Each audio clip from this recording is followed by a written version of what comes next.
Hello everyone and welcome back to our yet another very interesting discussion on receivership and liquidation. We are starting on the practice questions, and this is our practice question number 1, where we have Ukumi Limited, which is under liquidation. We are given the summarized statement of financial position of the company as of 31st of May 2016, including the non-current assets, land, buildings, motor vehicles, and all the other elements of financial statements. In the additional information, we are given that the liquidator's expenses are estimated at 8 million and the remuneration will be 2.5% of the assets realized, and then 1.5% on the amounts available for payouts. We are told that on investigation, that is in additional information number 2, on investigation it was found that the assets are likely to be realized as follows: land and buildings 500 million, motor vehicles 41.2 million, other assets 15.6 million, current assets 12.5 million, and then we are required to prepare the statement of affairs and the liquidator's final statement of account. So in this video, I'm going to demonstrate step by step how to prepare the statement of affairs. The liquidator's final statement of account is in the next video just below this one. So I hope you have been able to download the question. You have it either printed on soft copy and you have read through the details. If you have not done that, I request that you pause the video and read through the question first. That's going to help you to internalize and review what has been given by the examiner so that you can follow through as I demonstrate. So my assumption is that you have already read through the question and you're ready to begin. So how do we prepare our statement of affairs?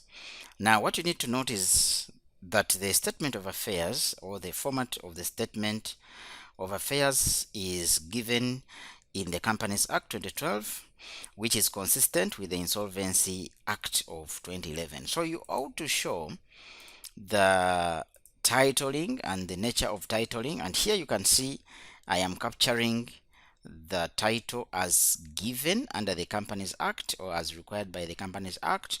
So I'm starting my statement and then I'm saying that in the matter of the Companies Act 2012, Insolvency Act 2011, and Insolvency Regulations of 2011 in the matter of Ukumi Limited, and in the matter of Ukumi Limited, this is our statement of affairs as on 31st of May 2016. Now, of course, most students ask me, is this how we are supposed to write our title? Are we supposed to do it like this all the time? Yes. As I've mentioned, the statement of affairs is given under the Insolvency Act, and then Insolvency Act 2011, which is consistent with the Companies Act of 2012 and the Insolvency Regulations 2011. Now, according to the format given, we are supposed to indicate we are supposed to have a column which captures the estimated realizable value, okay, and then below that we have our first list, and this list is code named list A, or denoted as list A. Now under this list we have the assets that are not specifically pledged. In the previous discussion I've explained that all those assets that have not been pledged as collateral for loans or for credit are regarded to be assets not specifically pledged and are listed under list A. So according to our question, the assets that are not specifically pledged include the current assets, which is a figure of course my shillings are in thousands here, which is a figure of 12,500. Then we have the other assets, which is a figure of 15,678. I have motor vehicles, which is 41,200, and then of course we have our total, which is 69,378. So you can still confirm from the question. So as you can see here, the amounts realized we have other assets, which is 15,678. Now these are the estimated realizable value. So consider the figures in Roman 2, which are the assets realized. So we have 15,768, then the current assets, that's 12,500, and then motor vehicles, we have 41,200. 41,200. So these are the figures that I have included in my statement of affairs. And of course, as I've mentioned, don't use the book values. Do not use the book values. Rather, use the amounts that are realized. Okay, use the amounts realized, because in all cases you're going to be given the amounts realized and then the book values. So that is something for you to take note of. Then after recognizing the assets not specifically pledged, we move to now the list B, which has assets that are specifically pledged. Now these are the assets that have been given up or given in the event of acquiring a loan. Now for these particular assets, since they have a claim on them, we need to show the estimated realizable value. That's number one, that is our A. And then we need to show what is due to the secured creditors. So if this asset is with the bankers or the money lenders, how much are the money lenders demanding on this particular asset? So that's the B here. Then we have in our part C, column C, and here we are going to put the deficiency, which is ranking as unsecured. Now this will happen if the asset has a value or realizable value that does not cover the loan. So in those circumstances, you have a deficiency. And of course, as you know, the rules of financial institutions, if there's a deficiency, you must touch somewhere to cover up that deficiency. Otherwise, we expect such an asset to cover the loan, and of course we would come up with a surplus which is carried to the last column. So if there's a surplus, it is going to be carried to this last column where we have assets not specifically pledged, because that specific component or that particular percentage or proportion of the asset will give us a surplus which we can use to pay other claims or settle other claims. I think in the previous video I mentioned that usually when you borrow money, like if you borrow 1 billion, the asset you pledge should be able to cover 1 billion and more. So if I'm borrowing 1 billion, I should be able to give collateral which is worth, let's say, 1.7 billion, so that in the event of insolvency and winding up, I can cover the loan of 1 billion, and then I have 700 million which I can use to settle other claims. So in our particular question, we have land and buildings, and according to the question, if you have read through, you would see that the land and building can give us 500 million. It can realize 500 million. However, there is a claim on this loan, a claim to the tune of 135,600 million. So meaning that the realizable amount from the asset would cover over and above the loan to give us a surplus of 364,400,000. So this surplus of 364 is going to be carried and added to the 69.378 which we have to pay and settle the claims. So we have our totals here, and for avoidance of doubt, I'll take you back to the question. So as you can see in our question, under additional information number 2, where we are given the realized amount, land and building was able to fetch us 500 million, but as you can see, we had secured the land and buildings on this loan, and the loan balance or outstanding loan is 135,600,000. So we see that the land, the value of the land is able to cover the loan for us to get a surplus. So as I've mentioned, this is not always the case. You'll find some other questions where the value of the land is less than the loan. So in those circumstances, you're going to have a deficit which has to be ranked as unsecured. So following the format, we proceed to determine what is estimated to settle the claims. So here we have our first total, which I'm going to put in blue. Now this total I'm saying is the estimated total assets available for preferential creditors, debenture holders secured by a floating charge, and unsecured creditors. So that's the total. If I get 69 plus 364, I have my total as 433. That's my total there. So that's the money I have as the liquidator, the principal liquidator of this company, Ukumi. I have 433 million to settle claims and to pay the creditors. So after that, I'm required by law to give the summary of the gross assets. So here I have the gross realizable value of the assets not specifically pledged, which is a figure of 69. You remember what we had in list A. And then I also include other assets, which include the land or assets that are specifically pledged, and that is the 500 million. So I have to show that in total I have 569 million to pay, but of course I'll pay those the people that are holding these assets, because there is no way they are going to release those assets if we don't settle their accounts. So they are the first people I'm going to pay in the list of liabilities.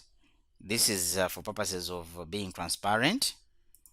Okay, so down here I have the gross liabilities.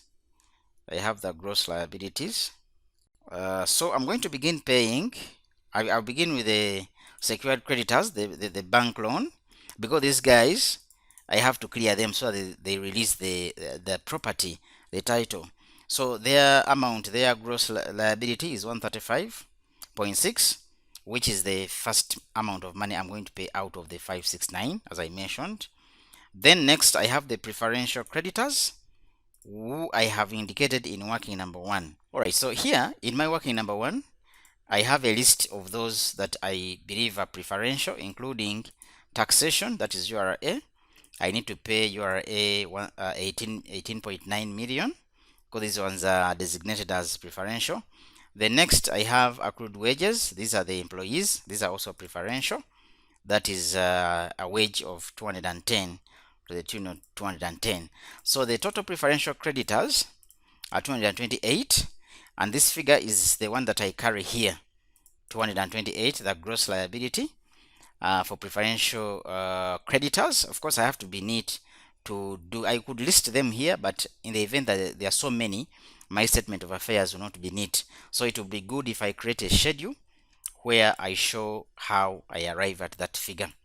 So here I have my 228 that I'm still paying off the 569 gross assets, and of course the figure or the total I get, let me put it in blue, available. The total I get here are the estimated assets available for debentures secured by a floating charge and unsecured creditors. So using my calculator, I see that the figure, if I subtract 135.6 and 228.9 from the 569, I get 204.876. So from there, I now proceed. Of course, I'm following the format that is in the notes. Please also look at the format and ensure that we are flowing the right way. The flow is correct. So next, I have the debentures secured by a floating charge, which I don't have. Okay, these ones I don't have in our questions. Zero. Figure is 0. So still I have my new total, which is 204.876, which are the estimated surplus as regards debentures secured by a floating charge. It is a surplus. Okay, it's a surplus that meaning that after I've cleared the debentures secured by a floating charge, I still have some money to clear more claims. Next, I have the unsecured creditors. So these ones are shown in working number 2. So in my working number 2, you see that I have my calculation for unsecured creditors, and if you have a list, you do populate it here. So what we have in the question, we have suppliers to the tune of 105,230. We also have the unsecured loan to the tune of 187,200. So in addition to that, I have bills discounted to the tune of 12,560,000, and that comes to a total of unsecured creditors of 304,990. So for avoidance of doubt, I'll take you to the question, and here we are. As you can see, we have the unsecured loan that I've talked about, which is 187,200. We have the suppliers to the tune of 105,230, and then we have the bills discounted, which is 12,560,000. You remember the accrued wages are preferential. We carried this 210 under preferential, and then URA, the taxation was 18.9. Again, considered to be preferential. If I had rent, the landlord, I would also include the landlord there, because those landlords are considered to be preferential in the distribution of proceeds upon liquidation. So we shall carry our 304 to our statement of affairs, and that's going to be a figure of 304,990, the same gross amount. And after that, of course, I do the math, the computation.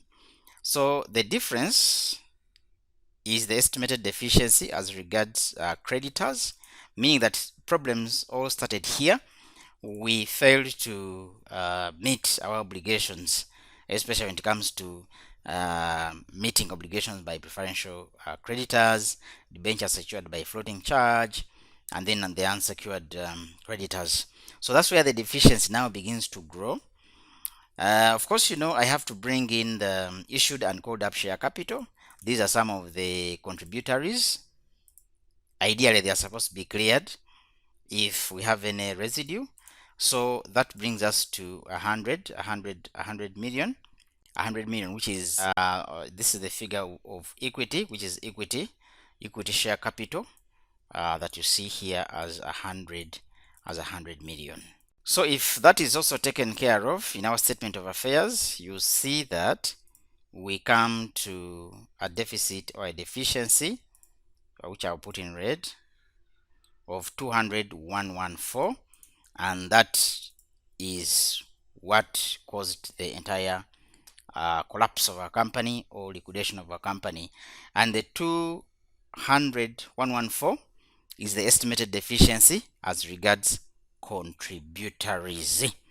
So congratulations, we have managed to go through the preparation of the statement of affairs. So I want you to go to the next lecture video for us to answer the second part, which is the liquidator's final statement of account. So as you can see, this question carries some good marks, 20 marks. That would be good if you would also consider this as part of your revision and preparation for the exam. So get the solution below this video, look at it, try more questions on the statement of affairs, and then if everything is okay, you'll be good to go. See you in the next lecture video. Thank you.